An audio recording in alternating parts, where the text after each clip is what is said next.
Brandon Thurston from Wrestlenomics is up next, and we're going to follow Brandon with John Pollock from Post Wrestling. Thank you, and good afternoon, everyone.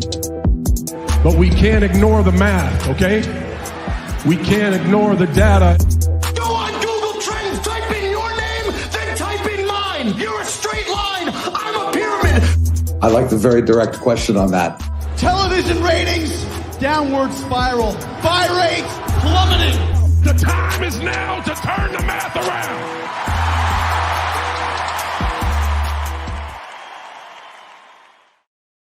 It is Wednesday, January the 10th. I am John Pollock from Post Wrestling, joined by the CEO, COO, CFO of Wrestlenomics, Brandon Thurston. Hello, Brandon. Hello, John. How is your internet doing today? Today, so far, so good. We had a really rough patch on Friday, but so far, so good since. Yes. Are you familiar with Rogers? I am now. You are now. They are the bane of many Canadians' existence. And I want to thank all the people that have privately reached out to me, from people offering their condolences about my internet to people giving me the fast track to a better service with competitors. I mean, you never know who's listening. Do you have options where you are? We live in pretty much a Rogers Bell world. Okay. This is like, you're either going Republican or Democrat. Okay. So you do have at least those choices. You have two. We choices. At least have some competition here, Brandon, but there's a lot of tribalism among both sides. Wow. And sometimes late night tweets back and forth between companies and such.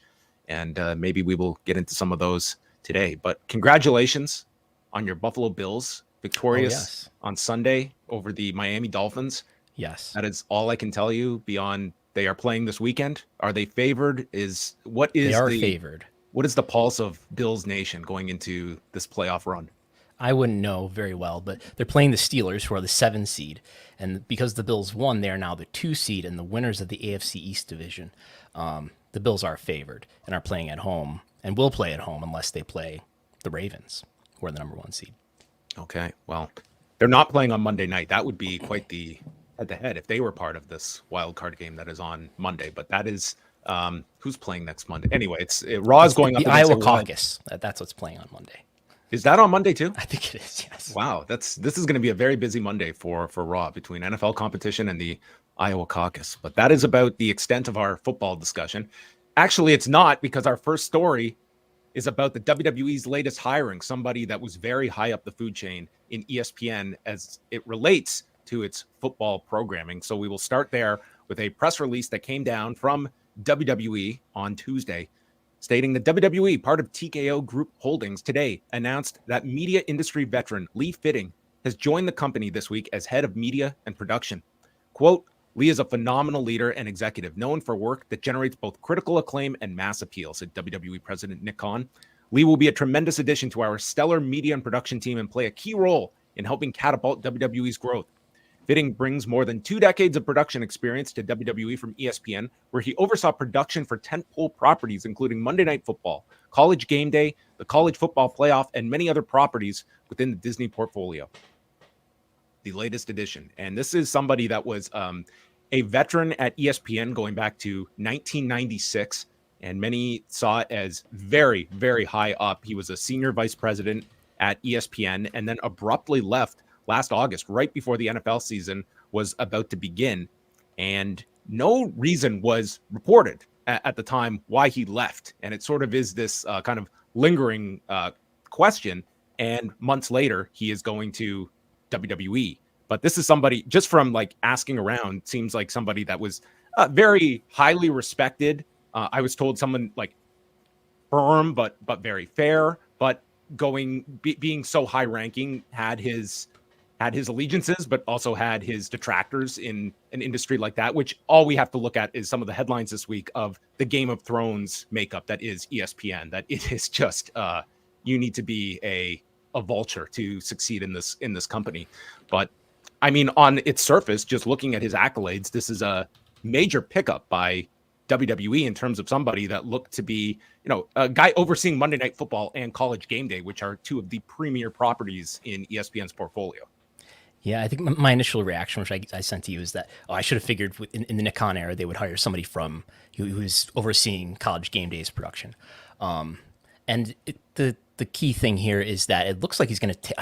I would guess, just given the timing of Kevin Dunn leaving at the very end of the year, this is a high profile production person from ESPN. He's going to probably take over a lot of Kevin Dunn's duties. I guess he would be the person in the truck during the production. Probably at least like a portion of them. Like it would seem like Kevin Dunn had he wore many hats in his decades with the company, that I could see multiple people assuming that. But it seems, yes, like Lee Fitting is going to be the primary key person when it comes to overseeing production. This is the guy that will be defending the tripods and cameras to Mark Shapiro. Tape machines. Yes, with a butcher knife to make additional cuts. But it's not the case that somebody is, at least the roles that Lee Fitting will take over. It's not the case that somebody who's already at WWE is going to take over some of Kevin Dunn's roles. I'm sure there's many other roles, right? But we have Mike Mansouri, who a lot of people believe was going to be sort of an heir apparent, at least partially, to Kevin Dunn. He's now working for AEW, and I can't think of any other names off the top of my head who would be candidates for that who are currently with WWE, but it's not going to be. I've seen the name, someone I'm not as familiar with, but I have heard the name like Marty Miller thrown out there as someone that works. I actually spoke with someone that used to work with WWE today and was stating, like, during their time there, it was sort of the idea that the succession plan would probably include like a Mike Mansouri as well as Adam Panucci, that some people might be familiar with. I mean, he's been he has developed all of those incredible video packages and has now like risen. He was in those, remember those Adam and George sketches back in the 90s, the super fans that would, these were the commercials. Very, very lame commercials. But Yes. yeah, he was one of the individuals in there, but he is a very, very high ranking on the production side as well. At least a thought was like, those are names I heard thrown around, but obviously Mike Mansouri now with AEW. Mm-hmm. Yeah, and as you mentioned, it's very abrupt that he parted ways with ESPN. I understand it was an internal memo email sent out to ESPN employees announcing that he had left the company. It was kind of terse, so it did not even thank him for his service to ESPN. So we don't know what the story is there, but that's curious. It is, and you can't really like speculate beyond that. But I mean, it is something that like there was. Like to the best of my knowledge, like there was no reporting after the fact over it. And this is someone, 25 years at ESPN and so high up that, I mean, it seemed to catch a lot of people off guard in August when this announcement, as you mentioned, was made very abruptly by Norby Williamson to the staff. Maybe Norby Williamson will come up later in the show. Maybe he will. We'll see. Stay tuned. Every sports reporter is just having their dream news cycle this past week. It's like all of the insider chess pit matches are now playing itself out on the screen. But that is one significant hiring this week. The other one to focus on goes over to AEW, who has hired Koshe Irby as its new chief operating officer. This was first reported by Sean Ross Sapp at Fightful Select, and Irby had previously served as the regional director of live events for the WWE from 2011 to 18, and then left the company. He had been working as the chief marketing officer at Clemson's athletic department, has worked many different places. This is him on the screen, but coming in, and obviously this is a major executive role in AEW and has 7 years of prior experience at WWE. And you would think, like, regional director of live events, does he assume some of the Raphael Morphy job description, or is that going to be designated for someone else that will strictly be live events? I mean, COO wouldn't necessarily be booking venues. Yeah, I would think he's going to take over a lot of his responsibilities. We know that Jeff Jarrett, when Jeff Jarrett joined AEW, I believe there was a tweet from Tony Khan saying that Jeff Jarrett is going to join AEW and work with Raphael Morphy and Chris Harrington, former co-host of Wrestlenomics. So I would think it's, as far as I know, it would be those three mainly involved with live events. So that is, we will see. Do you think we will hear from a Koshe Irby? Do you think he'll be active on X? He's on X. He is on X. He is. I doubt he'll be very active on X. not weighing in on cage match ratings or things of that nature, probably.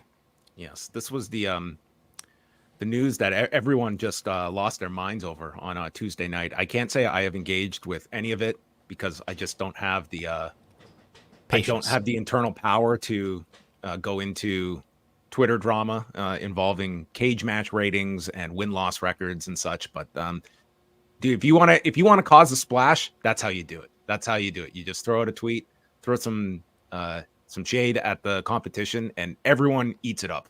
And I think both sides, I think they both love it. I think they love this attention that it generates, whether it's positive or negative. I don't think they care. Does anyone end up looking better for it? No. Afterward, does anyone win the Twitter game, the Twitter video game?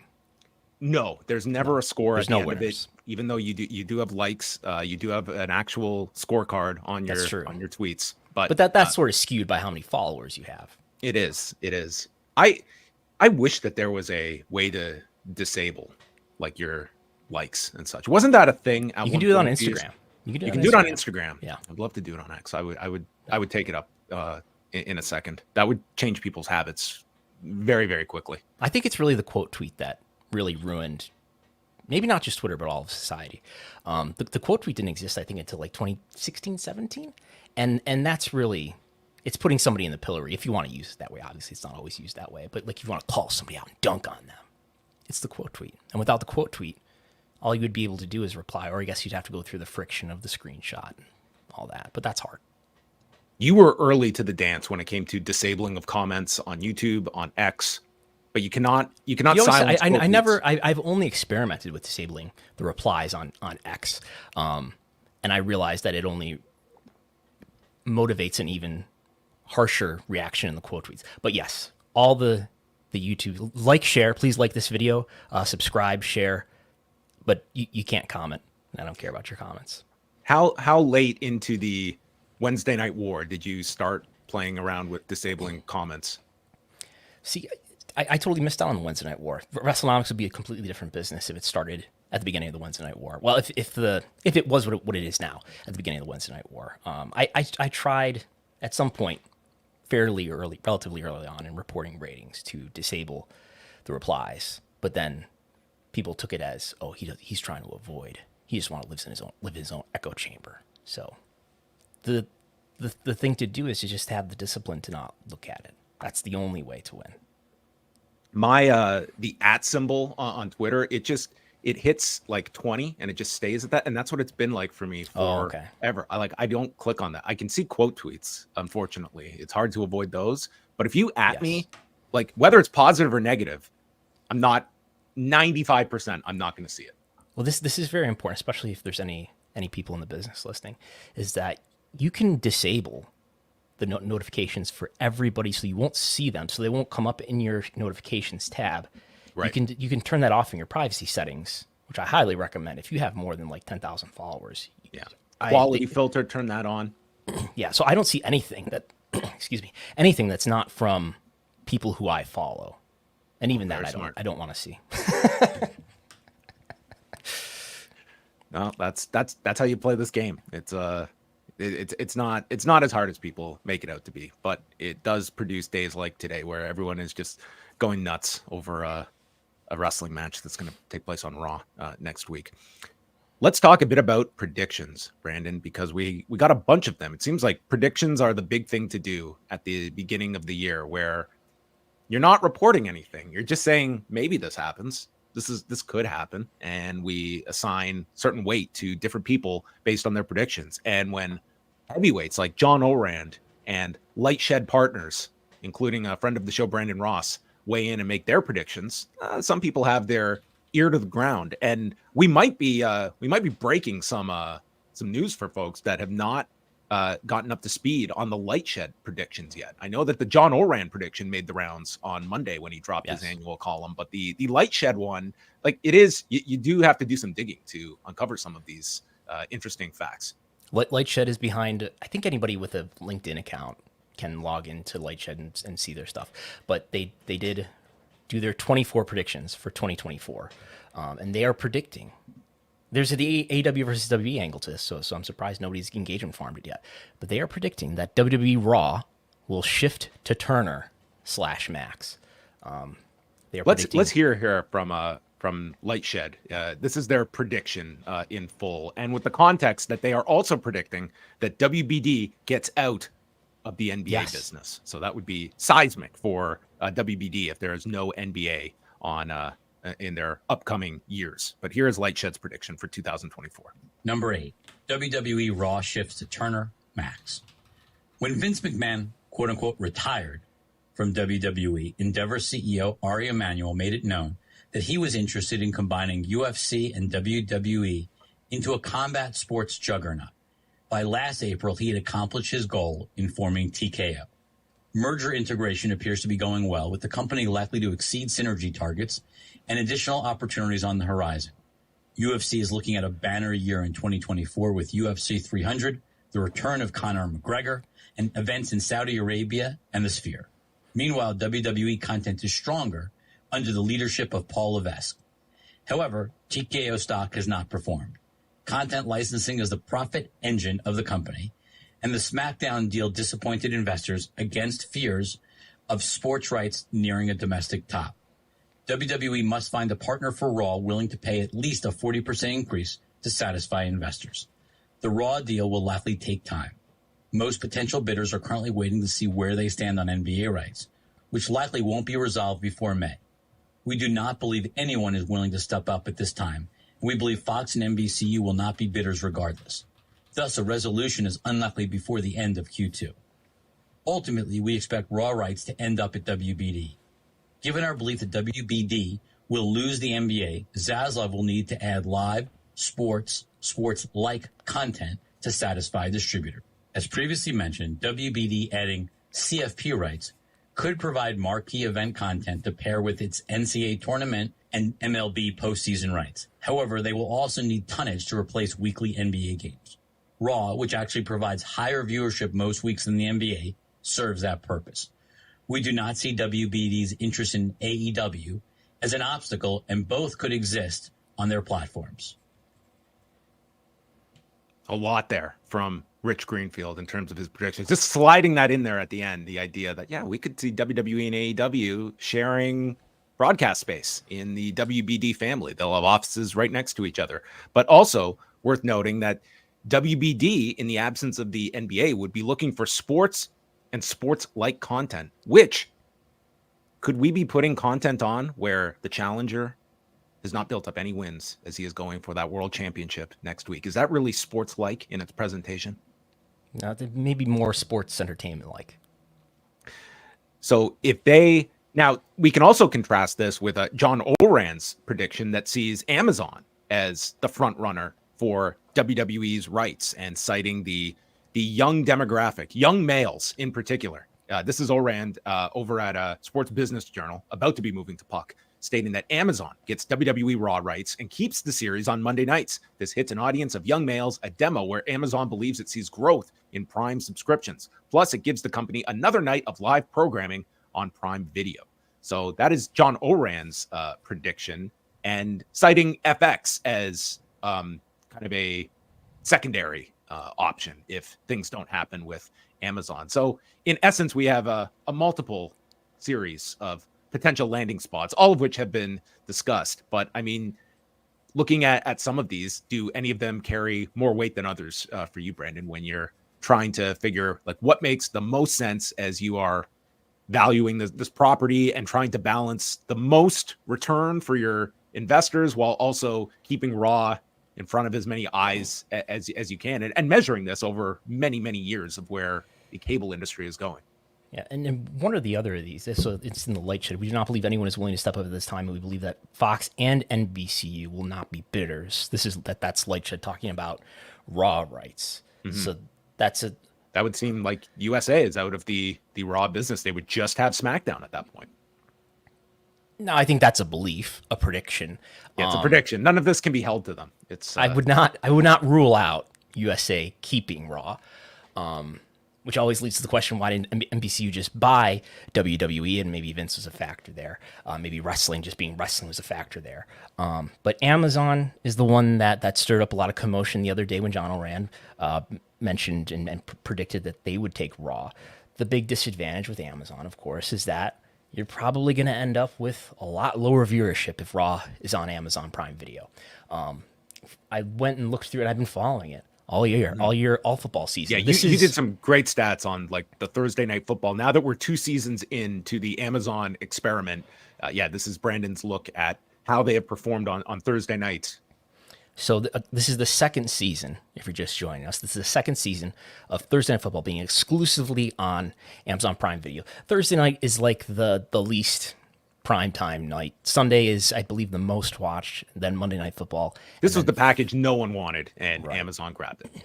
So before it was on Amazon Prime Video, it was on, most of the games were simulcast on Fox and the NFL Network. The NFL Network is a cable network that I think is in most cable homes, but not all of them. And Fox, of course, has great reach over the air as well as cable. But anyway, compared to the games in 2021, when it was on both Fox and the NFL Network, the total viewership on average is higher. And I believe in every week, there is not a same week comparison yet that Amazon has beaten that Fox NFL Network simulcast. So we have an average of about 15 million viewers in 2021 and an average of 11.8 this year for, I guess, this season for Amazon Prime Video. So they're well behind by a few million in terms of total viewership. And it probably surprises nobody, though, to find out that in the demo, streaming skews young, and in the demo, actually Prime Video is already there. They edged out that 2021 season where it was on Fox and the NFL Network. A 4.17 is what Amazon Prime Video did for Thursday Night Football this season. 4.17, just edging out the 4.13 that Fox and NFL Network did. So in terms of the demo, they're there. They're able to deliver in the demo what traditional TV did. Now, is anything else but football going to do that? I think football is a good test, and we're comparing football to football. We're not comparing football to something else. So in the demo, what did Raw do the other night? I think a 0.44, which was on 0.44 on Monday, which was going against was a tough night for them. Yeah, it's going against the national championship game for college football. So that's lower than usual. Maybe would it do a similar demo? I mean, the big, problem here is that will we ever know? Will Nielsen start to track this stuff and report on it the way that it does report on traditional TV? And we need to ask somebody in advertising, who knows something about advertising. Like, all of these streaming networks, including Amazon Prime Video and Peacock, they all want to and do sell advertising, and Netflix is getting into that game too. How do any of the advertisers know what the currency is when all you've got from those others, unless you're advertising on Thursday Night Football or an NFL game on Peacock, you don't know. You don't have a third party, at least a disinterested third party like Nielsen, telling you what that viewership is. And, obviously I hope that Nielsen starts tracking and reporting on all that stuff along with the traditional TV numbers that we always get. But that's, that's sort of the story there, is that the young viewership is there. The Peacock viewership, people who know, were kind of disappointed in the NFL game. I believe it was the Bills and the San Diego Chargers a couple Saturday nights ago. But they're going to have a playoff game this coming weekend, and we'll be able to look at other wild card games in the weekend to compare it against and see how it delivers. Because Nielsen is, all exceptions are made for the NFL. Which will be very interesting if we get a concrete number coming out of this playoff game for Peacock, going away from Amazon. Because I just, again, from someone that very casually is following the discussion, it seems like there is a lot of angst towards the fact that this is a Peacock exclusive game that people are, it's a game people want to see, but don't necessarily want to sign up for Peacock for. But I mean, that is where all of this is going. That is the idea, is putting programming that you have to get the service in order to follow it. I think we're probably, in terms of, I think we're moving this past year, especially with Netflix, with this kind of transparency, we're getting there with streaming, but I think we're still a long ways from the level of data we're getting now with WWE on traditional television and the numbers that come out of it. I mean, the idea of Raw just going on to Amazon and we get nothing in terms of this level of data, I could very well see that being the move away from any kind of data to see if this is working or not working. Right. And we already live in that world to the extent that when people watch PLEs, they know at least NBCU's Peacock's internal data. They know that. We've seen a little bit of, trickling out some data on what the viewership is for WPLEs on Peacock. But we'll get Nick Khan's percentage increases every Tuesday afternoon. It's like we were up 48% over last year. And I'm sure he'll give us those percentage differences when it's down too, right? But those are somewhat lacking, I find. But I would think ultimately when the advertisers, if you want streaming to be a lucrative advertising business, they're going to have some sort of third party measuring it, and you would think that. Well, it's the more you move towards this model, and you're getting like prestige sports. I think absolutely is that you're going to need this, and every streamer is realizing this. The fact that you are going to need ad tiers and advertising to supplant your viewership. Like the dollars and cents are just not going to make sense with subscriptions alone. That advertising is going to be a key for all of these. You're going to be paying for a streaming service, and you're going to be educated to expect advertising with it. And with that, you're going to want that kind of transparency. And people watching a podcast on YouTube might be surprised to know that traditional TV is still the majority of all TV time spent. I'm sure it's boosted during the fall and winter months here because of NFL viewing. But streaming is not, there is not more time spent on streaming than there is on traditional TV. It's still, cable and broadcast are still the majority of all TV time. But the decline of cable homes is just, there's no end in sight. And in the last few months, it's been accelerating. Yeah, down to about 74.5 million homes in December. Look back at January 2017, what is that, 5 years ago, it was at 98 million. So, and you can see the red bars here with the year-over-year differences, and that's been accelerating in the last 4 or 5 months or so, and there's no end in sight. Maybe people think it'll bottom out at some point, and maybe older people who are never going to cancel cable will reach the bottom of that, where the people who are going to cut the cord have cut it, but I think nobody can tell when that is. So we've kind of tackled like the Amazon side of things, and I just want to go kind of like one by one here. When we look at the Disney option, which would be for FX, what is the value for Disney going after WWE programming at the same time when the UFC's deal will be up with Disney in 2025? How would you argue for or against in terms of the Disney side of things, of what they're looking at? So I think Brandon Ross from Lightshed has said that that they don't believe that there's that much more carriage value to get out of FX from adding Raw, which on the surface, I would think is what you would get out of it, right? You're not only increasing the ratings and increasing maybe a little bit of the ad revenue that FX brings in by having Raw every Monday night or whatever, but maybe you can go to cable carriers, satellite carriers, and say, because we have FX as part of this Disney package, and FX has Raw, and Raw is a really highly viewed program, you should pay us a little bit more for having FX on your system. But I think the argument is that, well, you need to.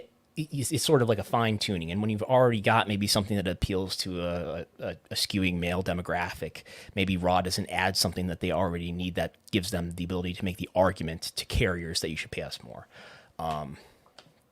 But on the other hand, if you're Disney, it would be good for your relationship probably to make a deal with TKO when you want to renew rights for UFC that's coming up. And ESPN Bet is going to be helped out a lot by having UFC be a part of it, and maybe that enhances the relationship that UFC and Disney have with each other, I guess. And does that set the table that Disney, the Raw rights are sort of your bridge towards what they might value as the bigger prize, and that is the streaming rights for the WWE Network when they come due a year after that in 2026, where if they look at some value of what can be a difference maker for ESPN Plus subscribers, does the WWE audience represent enough that we can get something approximating what we are able to do with the UFC product that's been a big growth driver for it? And should we think about, is ESPN Plus a sensible home for Raw.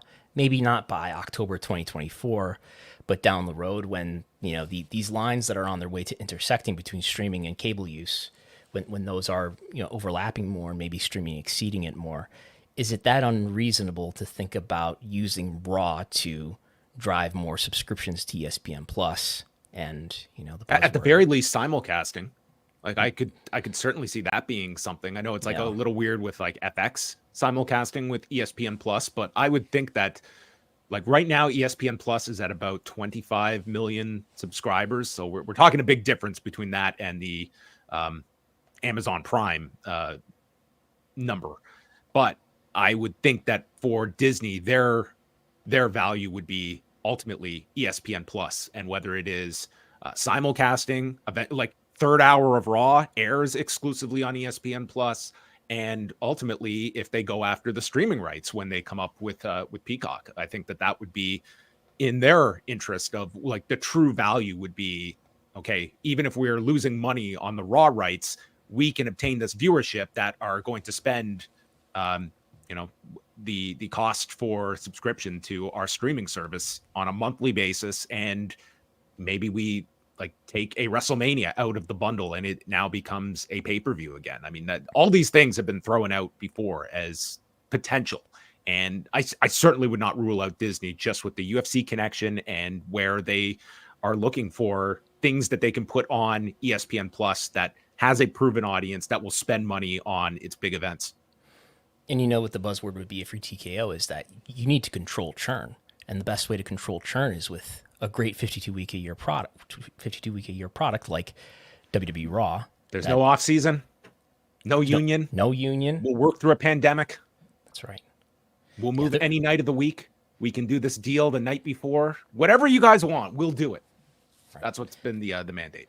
But yeah, they are at about 25 million, but they have been surpassed by Peacock recently. That's who's reaching towards 30 million.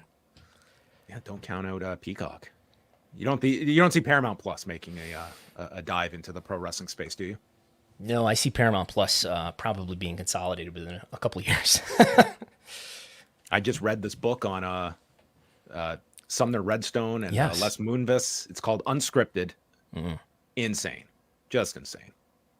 A lot of family infighting there, right? A lot of family infighting, and like if you want like just a perfect roadmap of how power can just overtake anything. I mean, the amount of apologists for Les Moonves as it took like just an army of Me Too allegations for him to finally meet his demise in that company. But the amount of people that will just run cover for you when you're rich and powerful, there's no limit to the amount of people that will step in to overlook the most clear discretions. Lots of parallels you can draw. Yes, a lot of succession there. A lot of succession there, in fact.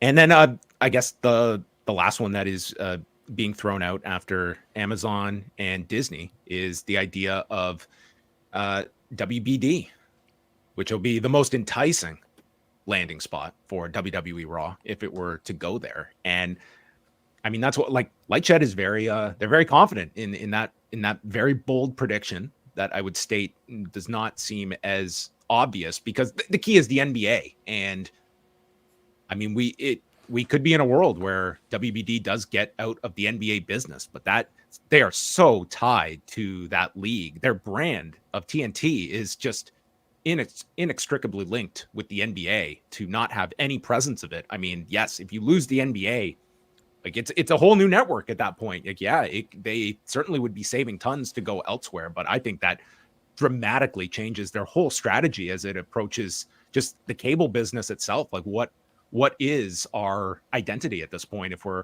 out of the major rights game and what we're talking about, baseball and pro wrestling as, key sports outlets for our cable subscribers. I just think that would be a massive, massive shift for WBD if the NBA is not part of TNT. And Lightshed is predicting that the NBA would be renewed by ESPN, would go to NBC, and would go to Amazon. And they argue that NBA wouldn't want to split it up more than that, more than 3 distributors. for concern that it would cause confusion or be inconvenient to the consumer. So that would leave. Are NFL fans confused on Sundays when they're on like every network and you got to go to Peacock here and you got to go need more to video packages to explain to them ESPN Plus how to watch the NBA. But yeah, it would be a surprise if the NBA left TNT completely. Maybe they would replace it with maybe some college football. There's no college football. I think there's more college football rights because of the college playoff, right? But I think David Zaslav is looking at WWE rights. I think the big benefit is it will give him conversations with WWE, which, at least on a per viewer hour basis, will help him evaluate the value of AEW. It's one thing that there's no WWE deal here, and NBA rights are a factor for both. But I if you would have asked me a year ago, I would have been even more surprised that an AEW deal is not done yet. And I think I had always thought, all these rights are going to get renewed by WBD for AEW. And I think people need to think about the fact that AEW has 3 different shows, and the fact that there's no deal done yet might tell you that I don't know if WBD is going to keep all of them. Maybe they renew 1 or 2 shows. Maybe 1 or 2 of the other shows go somewhere else. And maybe Fox is not done with wrestling, and AEW would be a much cheaper alternative to WWE. But I think that's something that people need to think about, is that it may not be the case that all of the shows, Collision, Dynamite, Rampage, maybe Rampage doesn't exist anymore, maybe Dynamite is 3 hours long, but that those could be split up more rather than just renewed in whole by WBD. That might be taking on pay-per-view rights or something like that as well on Max for AEW. But I think I'm not as sure as Lightshed is. I would guess not that WWE is going to go to, that Raw is going to go to TNT or TBS. I think it's a good strategic play for WBD to get an idea of what their value is and apply that as a sort of wall that you're not going to go. You're not going to give you're not going to give AEW more than this based on what based on what the bids were, based on what the conversations were between WBD and WWE. And as well, that what was included in John Oren's forecast as it relates to UFC is noting that he notes like one scenario could be like Disney cuts a TKO group deal that would incorporate both the UFC and Raw and putting Raw on FX, and said that scenario would become likely if WWE is unable to find enough money from Raw suitors. But it looks like one media company will step up for that property, I think in reference to Amazon. But his prediction is that the ESPN priority is getting the UFC all taken care of, and thinks that will be, one of the key priorities this year is locking up the UFC and the UFC not going anywhere from ESPN. And you've even had suggestions out there that UFC could be looking at a 2x increase, which is like they're in the midst of a $1.5 billion deal that works out to, I think it's about $300 million a year off the top of my head. I think that's the average annual value. So, the UFC is in for probably looks like they will be in great standing if that plays itself out. But all of this subject to negotiations. And if I'm WWE, I'm loving these predictions, because it's putting the Raw rights, it's presenting like, here are 3 real bidders that are out there between Amazon, Disney, and now Warner Brothers Discovery, and everyone is deciphering like they could go anywhere here. You are creating the perception that there's a lot of interest in these Raw rights, which to their benefit would raise up the asking price. And the thing I wonder about when I read things like this from John Oren, who is a reporter, or Lightshed, who are not reporters, they're media business analysts, is like how much of this is informed by things they've heard or things they've been told that may actually be facts, and how much of this is just a honest to God prediction. And just to look at the language here, but it looks like one media company will step up for that property, which is curious way to state that. It's almost like he's stating it as fact, like he sees this. I don't know. You could parse this forever, I guess, but it does sound like he's more than just predicting this. Yeah, I would say like there is a reason that John Oran's yearly forecast column is so highly anticipated, because everyone looks at it as here is somebody very, very much with his ear to the ground on this. That I would be curious to go back into previous predictions and see what his win-loss record is when it comes to. Were you ever a WWF magazine reader in the 90s? I was, yeah, for a time. Remember the Vic Venom predictions? Vic Venom. Yep. Yeah. Like I remember looking back at those and being like, this is exactly what happened. It's like this guy's writing the show or something. Yeah. Okay. Yeah, that was Vince Russo had quite the propensity for capital letters, using the various symbols to get away with swearing in his columns, and constantly using the euphemism of Spaldings. Who has the Spaldings? You remember that? It was early Vince Russo writing from his Vic Venom days. Fantastic. So there you have it. Do you have any prediction at the end of this, Brandon, on the spot? Where's Raw going to be? You're keeping the door open on USA. You think they're going to make the Hail Mary at the end? Yeah, I guess I would go FX and maybe some combination of FX and ESPN Plus. I think FX is what I predicted for our prediction show at the end of the year, or on New Year's Day.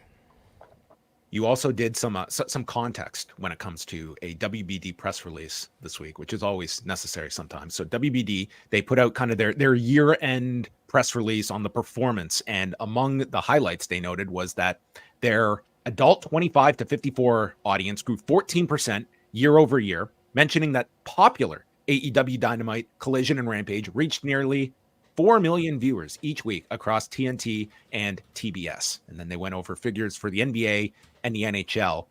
Now, Brandon went through the minute-by-minute averages for Dynamite, Collision, and Rampage. And you noted that Dynamite, minute-by-minute, averages 869,000 viewers throughout the year. Collision, 496. Rampage, 382,000. And this is some, as you mentioned on Twitter, the fact that there is a way that I'm sure they get to this 4 million number, but this is sometimes press releases do need some context. And to be clear, we say minute by minute. We're not talking about anything that people listening wouldn't be familiar with. If you've ever read a ratings report, that's what you're reading is the minute by minute viewership average. What they're probably, and I asked WBD about this, I think less than a year ago. I linked to the tweet in the tweet that I made the other day. I asked WBD about a similar claim where they set up, I think, 4 million. And obviously, Dynamite, Collision, Rampage are not averaging anywhere near 4 million. And they said it was the number of unique people who were watching on Wednesdays. I think not even just from 8 to 10, but from 7 to midnight. So sort of that goes beyond prime time, obviously. But it's just sort of, I think, a media business's way of putting something in the press release that is give me the biggest number that you can possibly find. Like if it were Wrestlenomics, I would say, did you know that we're viewed by over 7 million impressions per month that our tweets hit, and it's like, okay, that's a big number, but that's the biggest number I can give you. Does it really mean anything in the context of comparing it to other properties? Not if we don't have the same numbers for everybody else. And obviously, the numbers that get reported for ratings for WWE, for AEW, for every other telecast, sports telecast, and whatever is the average minute by minute. So it's just WBD's way of trying to get the biggest number out there to celebrate this big success.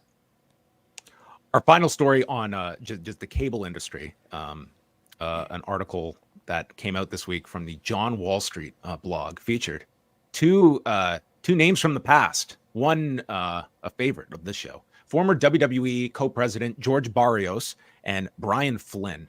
And do you recall what was Brian Flynn's title when he was in WWE? Do you remember? He was an executive vice president of. I remember him giving a presentation about their fan engagement. Yes. Well, they are now part of I ISO 7 Sports, which George Barrios founded, I believe, with Michelle Wilson, correct? I think that Yes. they both launched this. So they were And interviewed. Brian Flynn works for ISOs too. He was promoted to Chief Marketing and Communications Officer.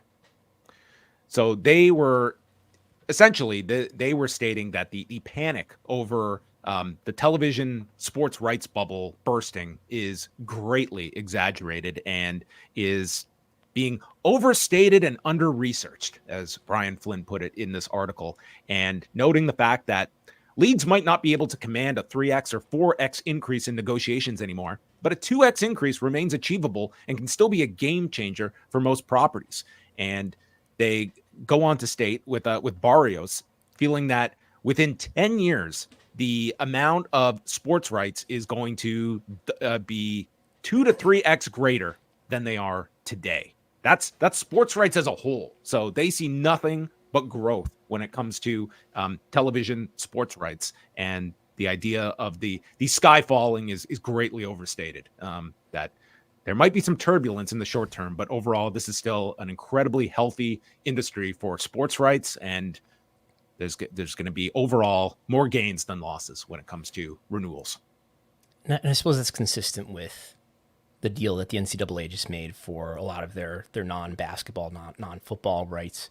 That was a small deal that I believe it was 3x. It got a 3x increase, something like that. And I think maybe that's sort of where we're headed. And in fact, if you look back on some of the rate increases that have happened in recent years, I'm looking at what the NFL got, and by network it was 1.2x, 2x, 2.1, 2.1, 1.8, 1.5. And obviously the NFL rights are in a stratosphere of their own, in the multiple billions average annual value. And maybe that's sort of where we're headed, in that the biggest rights will get smaller rate increases, and the smaller rights, smaller deals will be, we'll get bigger multiples. And that seemed to be what happened with that NCAA deal. If we're looking at what SmackDown got, which is a 1.4x, that was only a 40% increase. People are disappointed with that. But WWE's coming off of a cycle previously where they got their rights more than tripled. It just seems like the bigger these values get, maybe the smaller the multiples will get. And I guess I'm sort of leaning towards where ISO's capital is here, although I'm sure they're probably economically incentivized to have this view as well.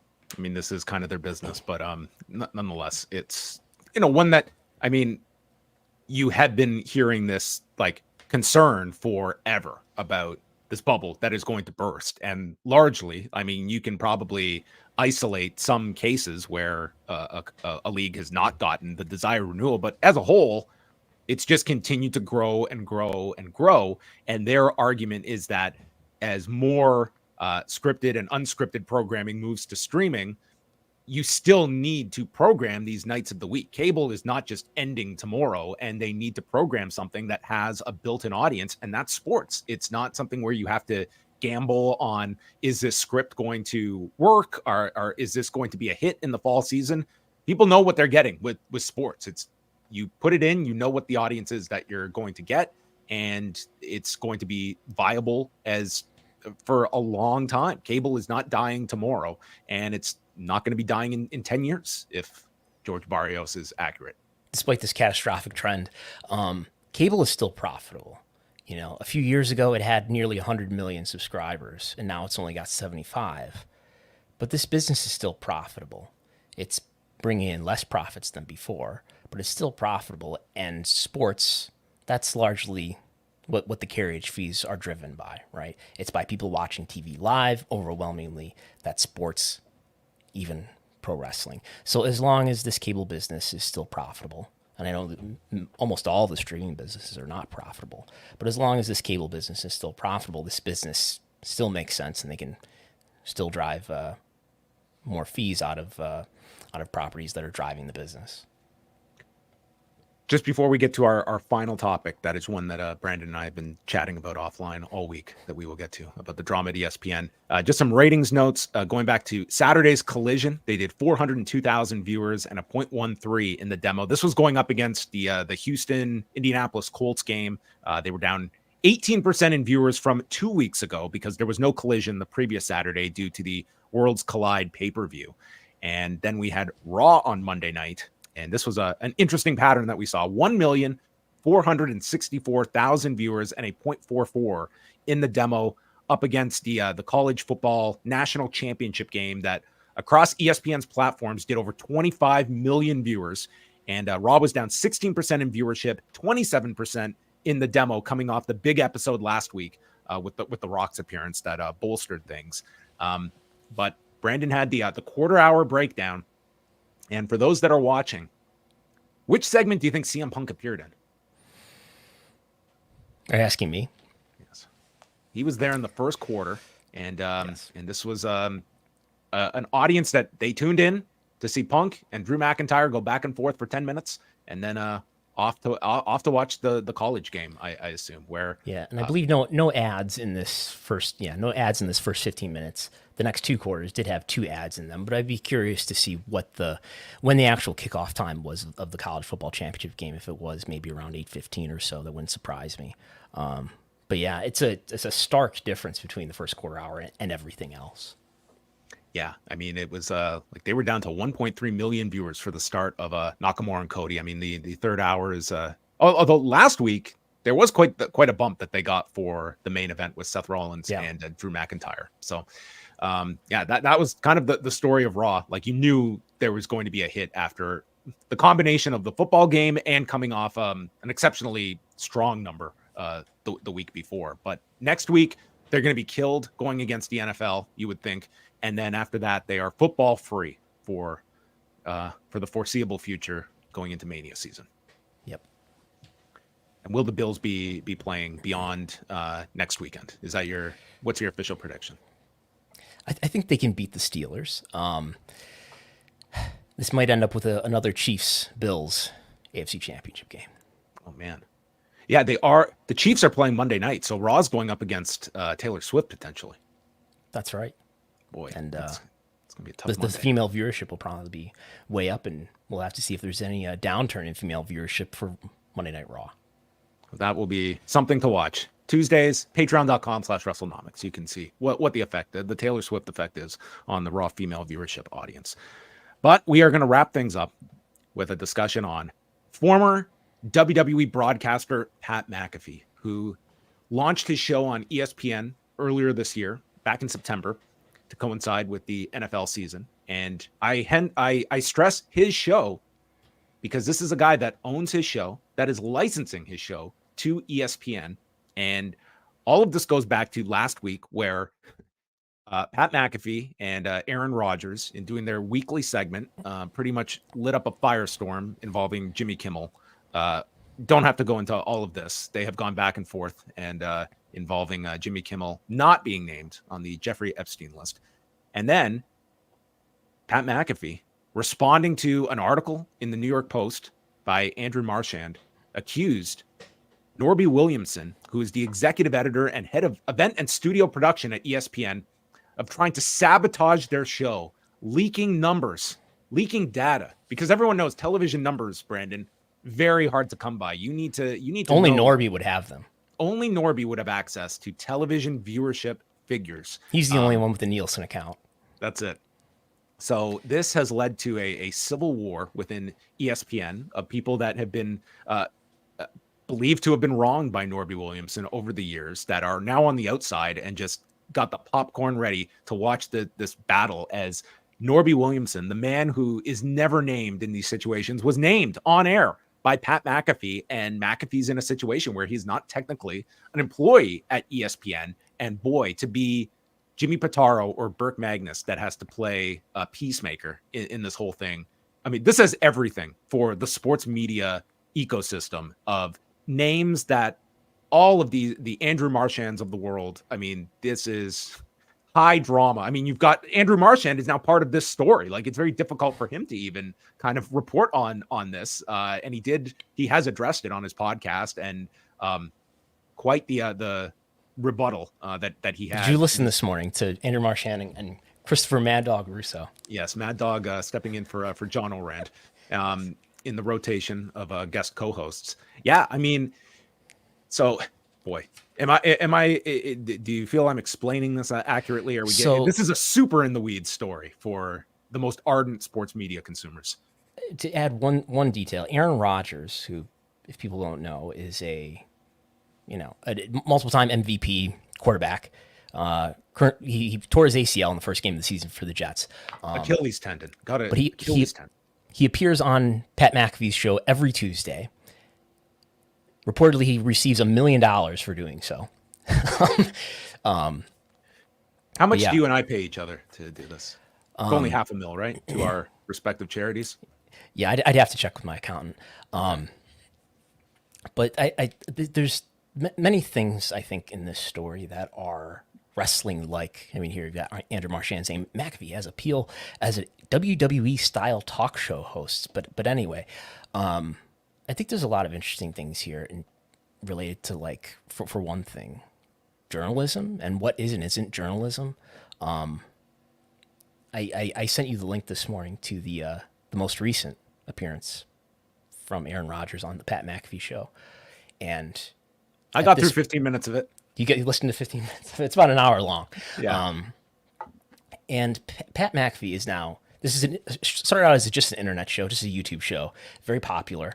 And ESPN, let me just share my own quick story here. When he was launching this show, okay, this is how like DIY this operation was. Like, he was setting up this studio on his own in Indianapolis. I had somebody associated with, like, whether it was a PR company, I can't remember, reached out to me saying, could you interview Pat McAfee to promote his show? And you think he'll come on? He came on. He came on with me, and like my only knowledge of him is through WWE. But so you did interview him? Oh, I did interview for Post Wrestling. Yes, this was I want to say summer of 2019, but it was like he was reaching out to people to just get the word out about this. And now to see like what this show has grown into. I mean, he is now like among the most influential like sports media figures in the country, without question. This last week has proven that. And he's also a panelist on College Game Day, which is a big deal. It's an ESPN show. It's like the pregame show for the college football game. But so by the time they're talking yesterday, all of this controversy and media reporting and scuttlebutt is out there. And now Aaron Rodgers is back on, and he's going to address the controversy and the things that were said about Jimmy Kimmel. Did you explain the Jimmy Kimmel situation and how Jeffrey Epstein is related to this? So Aaron Rodgers, in his initial comments that started this whole war, was in regards to Jimmy Kimmel being concerned if the Jeffrey Epstein list is going to be released. And certainly your takeaway from that Rodgers was insinuating is that Jimmy Kimmel would be on this list. And Jimmy Kimmel threatened to sue him over this defamatory comment, like linking him to being a pedophile. So like this is all playing out. Remember, Jimmy Kimmel is on ABC. They are on ESPN. Everyone is under the Disney corporate banner. And there's now two of your big properties, the Pat McAfee show and the Jimmy Kimmel Live, are at war over this comment. Pat McAfee tries to diffuse the situation. Rodgers comes on this appearance on Tuesday, does not wave the flag of apology, pretty much tries to backpedal and state, I was not referring to him as did clearly state Jimmy Kimmel is not a pedophile and he's not on that list. But they didn't listen to what I was stating. I was just stating that if he was on that list, that would be a win for me because I've been talking about this for so long. Tried to do the runaround, was trying to appease his audience, but at the same time, I don't think he was courting any lawsuits. Nonetheless. But anyway, at the same time, Pat McAfee is burying an ESPN executive, Norby Williamson. In this interview, Aaron Rodgers, sort of tears into Mike Foss, who was another ESPN executive who had condemned Aaron's comments. But I think there's some interesting questions around like Pat McAfee in this interaction is sort of mocking the idea. Half, there's a continuum of sincerity here in his tone about how I'm going to check you because everybody's sort of criticizing a lot of people are criticizing Pat McAfee for letting Aaron Rodgers say things without being challenged, including anti-vax stuff, including stuff like this about Jimmy Kimmel. And the argument being like, what is the responsibility here of Pat McAfee as the host? And it's something that here he is in this media environment where he's become a very popular talk show host. His background is as a professional football punter. Yet he's grown into having a very large audience. He's now on ESPN, like the biggest cable network in the United States. And he's sort of mocking this idea, but also kind of engaging in it that he should check his interview subject. And I think it speaks to this sort of broader, I think it speaks to so many things this situation does, but I think it speaks to one thing, this sort of broader situation we have where in a fragmented media environment where all of a sudden people become popular show hosts and they're not journalists. And should somebody adhere to a certain standard at a certain point, and at what point is that? Is it just arbitrary to draw that line? I tend to think, with great power comes great responsibility, as Spider-Man said, and that when you've got a bigger and bigger audience, you have a greater and greater responsibility to make sure that you're telling the truth. I completely co-sign with that. I think that regardless of the size of your platform, you have a responsibility to truth and accuracy. But I think more and more that has slipped away. And not only is it, less, you're seeing that practice less at this level, it's almost incentivized not to. I mean, Aaron Rodgers is not coming on with Pat McAfee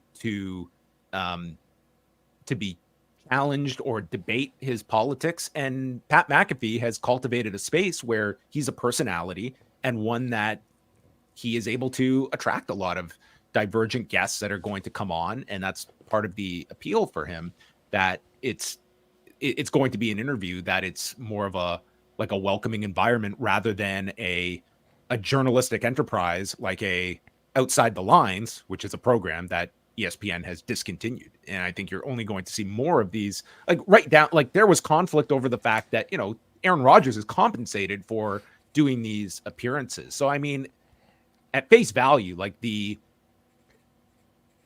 it really comes down to what you are expecting out of your host here in terms of facts and, the responsibility to the audience that are going to be taking in this information and what you owe to them in terms of being factual when it comes to it's one thing to be talking about football or even different subjects, but when we're getting to health and safety and vaccinations, we are talking about real significant issues that regarding a pandemic that killed over 1 million Americans. And to bring it back to wrestling, I guess the thing that I think about in wrestling is the sort of environment that we have in wrestling media, in particular around the press conferences that are a relatively new thing in wrestling, and the questions that we have around what's the proper way to conduct oneself in these situations? Should we act like fans? Is it okay to be a fan first, or should everybody be conducting themselves with a certain effort towards getting transparency for the good of the industry and the fans? Yeah, and it's one that's not going to end. And I mean, from my perspective, I certainly, if we had watched that World's End press conference and the whole Jericho story was not addressed, I think a lot of us would have looked at that as a really bad look overall if that never comes up. And I think you would have rightly seen a lot of criticism over, and it's never isolating. It's the whole media. Everyone is lumped in, good, bad. It's the whole media as one function. But we didn't have that. We had 3 separate instances of it being brought up. very happy to see that those were brought up. Now, at the same time, I'm looking, like when I'm at these press conferences, that there are people such as yourself that I kind of know what kind of perspective you're coming at this with, the type of questions you're going to want. I also look at other people that might be running a personal blog that if they're approved to come and cover this, do they have to conform to what I feel is the role of the reporter at a press conference? Like, they are serving their audience that maybe they are not doing like hard stories or are going to be going into scandals or things like that. It's like, I don't necessarily feel comfortable policing others. At the same time, it's sort of this weird mix where I don't want to see these just become promotional vehicles, and this becomes kind of a, like, that's, I at the very least, I want to know that there is going to be those opportunities for people to ask real serious questions and to use these for that. But that's personally like what I want out of these press conferences. And I think the Pat McAfee show is sort of emblematic of this sort of new media environment where I think the reason why a lot of people like it is that it's, he's not a dry, hard-hitting journalist at all. These are the vibes of this show are like, it's just some guys shooting the shit and talking like your buddies. And I think it's no coincidence. There's a lot of reasons why, but there's no coincidence why people like Vince McMahon and Brock Lesnar was a guest on this show too. People who don't do interviews very often at all. Dana White, frequent guest. Obviously, there's an employment relationship between Pat McAfee and Vince, but this is a situation where this is not a journalist at all, and so, judging by sort of his tone yesterday, he's sort of resistant to that, and he's he's a sports talk show host, I guess, and a former football player, and he has no. This is more just the reality of the situation. There's no incentive for him to change that either. It's not as though like this style has worked beyond anyone's belief of where this guy was 4 years ago, of how he has risen up to a point ESPN where is paying him millions to do this. He is like, the whole story of this week is this guy bigger than ESPN? Like, and you can make that argument that if ESPN ceased its relationship, would Pat McAfee fall into the ether? Far from it. Like, he has crafted this style and it has worked exceptionally well for him. And I would just say, like, to those out there, like, everyone is going to have competing goals. If one of them is access to guests, and that is sort of your lot in your given industry, is securing guests, having big names, and having that constant pipeline of access, then you are going to have to make certain compromises, because you're going to want to create that kind of environment where guests are going to want to come onto your show willingly. And I mean, it's like, I can only speak for myself that my ability to make a living in this industry, or what I do day to day, week to week, none of it is contingent on access. If tomorrow I was told that I can no longer attend AEW shows, WWE shows, it's not going to change any of my day-to-day work. I'm not reliant on any of it, but that's me. It's others that might not be their reality. And that's decisions everyone has to make. And this goes way beyond wrestling. Like, this is as well. And if you are a reporter and you want to cultivate sources, and then you're also doing opinion-based material where maybe you're going to have to come down hard on people that you have relationships with, these are all human dynamics that every reporter, every broadcaster has to grapple with. And it's sort of, what is your role, and what are you looking for out of your given field of coverage? Yeah, I think that's well said. And I think it's, this whole situation, and we should mention too that Pat McAfee is not an employee of ESPN. I guess he's being contracted. I guess it makes him an independent contractor. But yeah, the show is licensed. He might have some through College Game Day. There might be some actual employee agreement, but the show is his. He owns the show and licenses it to ESPN, which is like the And there's swearing on this. There's people saying the F word on ESPN, apparently. That's remarkable.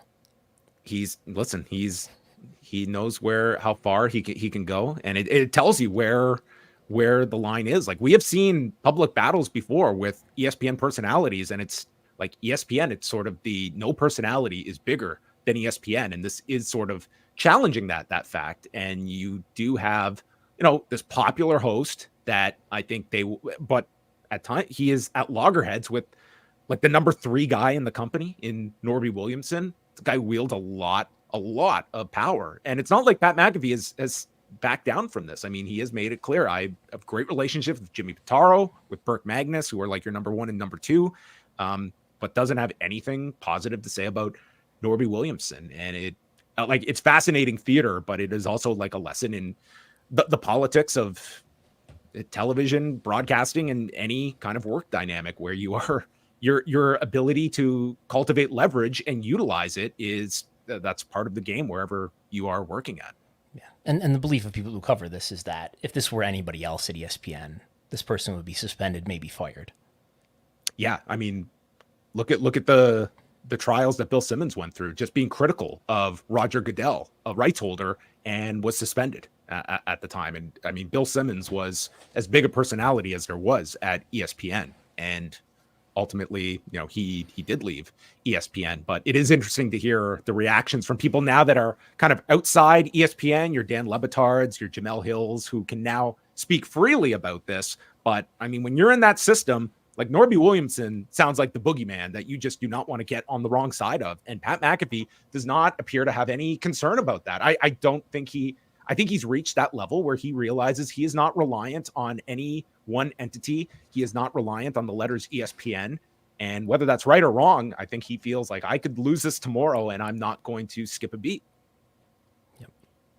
Just like Brandon Thurston, reliant on no one.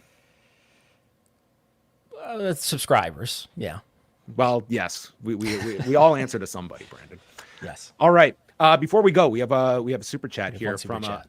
Hernice Dela Cruz, behind on the live video, but Raw on ESPN Plus could work. Currently, I have the Hulu bundle, and ESPN Plus shows appear on my Hulu homepage.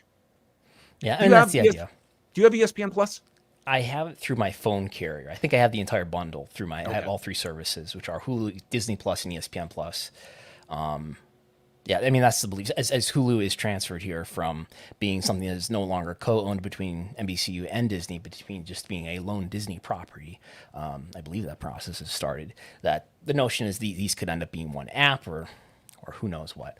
But that's probably part of the consolidation that we'll see in the year or several to come, where there's maybe fewer streaming services and they all come together. And will it be more accessible, more friction free to just find Raw, whether it's through ESPN Plus or through Hulu.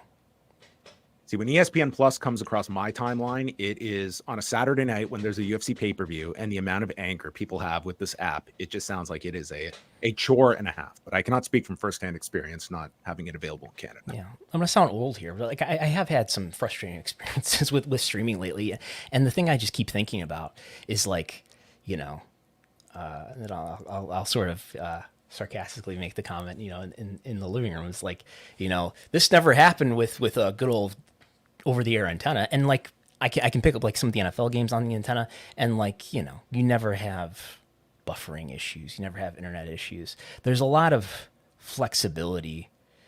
There's a lot of flexibility in streaming because you can cancel and renew whenever you want, but there's a lot of inflexibility in terms of people who are used to changing the channel.